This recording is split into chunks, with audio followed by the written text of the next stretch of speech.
3-point shot. Chapter 27. Court is in session. Alright, let's begin with a basic explanation of the class trial, Monokuma declared.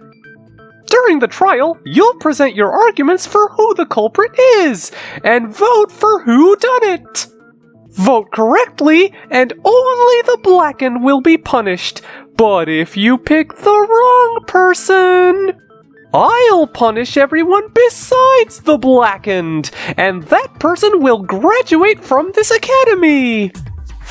The consistency of Monokuma's pretrial speech was hardly a source of comfort to the students. With less than a dozen members of the group remaining, and the looming reality that number would soon drop, either by 1 or 2-1, the unchanging nature of the preamble only served to remind them that their captor simply did not care what happened to them. And then the cub spoke up. "Hell yeah!" Monokuma exclaimed. "Third time's the charm!" "Does that mean this is the time they lose, or what are you saying there?" Monosuke wondered. "They will get along. That is what matters," Monodam declared. Monosuke scoffed. "Trials ain't about getting along, dumbass. They're about storing up the tension for major kickback from..." "You must not say these things," Monodam reminded. "These are dangerous things." "Danger schmanger," Monosuke countered. The students were not very patient in regards to this showcase of brotherly bickering, as Himiko made clear. If we can get on topic, why did somebody kill Gonta? Indeed. Kirumi chimed in. There is a distinct lack of motive to be found in this case. Coming from the most suspicious person here. Miyu reminded the maid. I believe we are both equally suspicious in this situation. Kirumi challenged. No way, made to order. The inventor countered. I may have been out, but I wasn't in the room when Bug Boy bit it. Technically, we can't account for your whereabouts. Kirumi shot back. Nor can you, for that matter. Kaede quickly took control of the floor. In any case, I think we should start by trying to figure out what the deal is with all the blackouts we've had. I don't recall the power going out, Kokichi joked. Shuichi quickly brushed past this. Non-stop debate. Start!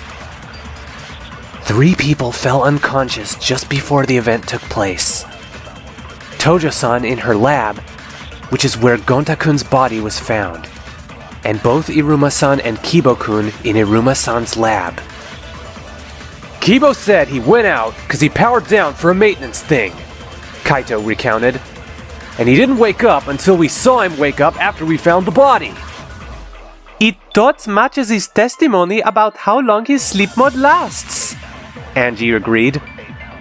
But we have to take him at his word. Maki noted. None of us have any idea about his internal processes, except for Iruma. I hope you can forgive me for not being more transparent about them, Kibo apologized. It is a very personal matter for me, though I assure you I was not active for those 45 minutes. Robo-Boy conked out just before I did. Miyu commented. And that was around noon, I think. That matches the 45-minute time frame, Ryoma summarized. Is there anything we can do to say Kibo didn't move around? I think there is! Break! Kiba-kun said when he woke up that he was running more efficiently than he was before. That means someone worked on him while he was asleep. Kaede shouted. So he couldn't have been running around. But Iruma-san is the only one with the knowledge to operate on him, Shuichi countered. That raises the issue of having to question if one or both of them are lying. I assure you I was telling the truth, 100%, Kibo exclaimed. What would someone as beautiful and brilliant as me have to lie about? Miyu asked. Maybe how many men you've been with? Kokichi snarked. Don't want to let the world know how many guys have been at bat. Miyu shrank back. That's not...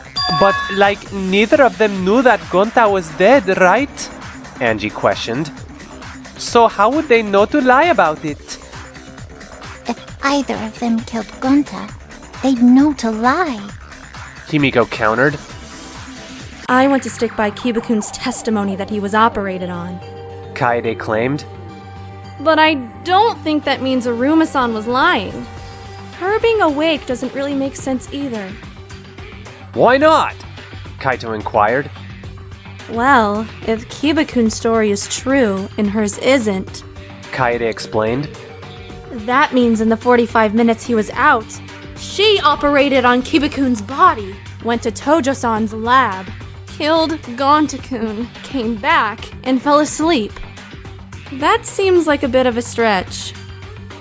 Yeah, not to mention she had to mess the place up, the astronaut recalled. The place was a sty when we looked there. Where else would a pig stay? Kokichi jabbed. Oma-kun, Kibo countered. I do not care for your insulting my friend.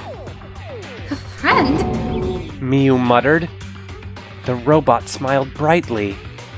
Of course, Iruma-san is a precious friend. I count all of you among my dearest friends. Eh? Kokichi intoned. Did I say you were allowed to befriend me? You think I'll let you be my friend without permission? Kokichi, you were part of the art club once. You and Kibo stood by each other. Angie reminded the dictator. Did that time really mean nothing to you? Nope. The only time that was worth it was time spent with Saihara-chan. Shuichi quirked an eyebrow in confusion, before deciding it was better not to ask. If Iruma-san and Kibo-kun's stories both hold up, that leaves Tojo-san. The silver-haired girl sighed. I suppose it was inevitable then. My lab was the scene of the murder, so it is only natural to suspect me. Though, I assure you, I am speaking the truth. I heard the door open, and the next thing I knew, I had fainted, dead away. Can we get a better time frame on that? Ryoma asked. Kirumi put her finger to her chin in contemplation. It would have been just before 12:30, at least as I recall. That was only a little bit before Gonta was killed. Himiko exclaimed. The culprit killed Gonta in your lab, just after you became unaware of your surroundings. Maki summed up. That is rather hard to believe. No, Shuichi countered. It does make a bit of sense. Remember, Tojo-san woke up in a chair, covered with a blanket. If the culprit didn't do that, who do you think did? OMG! That's exactly like something Gonta would do! Angie realized. So, Gonta walked in the lab after Tojo blacked out. Ryoma theorized. And thinking she was just asleep, put her in the chair and draped a blanket over her to help her rest? But the culprit would have had to be hot on his heels, right? Miyu argued. How'd they get him? Maybe the culprit was already in the room and was hiding. Kaede commented. Maybe they had snuck into Tojo-san's lab and knocked her out with the intent to kill her. But then Gonta-kun walked in, and then they hid away to avoid getting caught. But then took the chance to kill him instead. You really are stupid, huh? Kokichi cut in.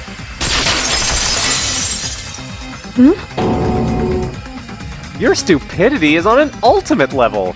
Maybe I should call you Bakamatsu too. The dictator taunted. Damn it. The pianist thought. I can't let him get the better of me.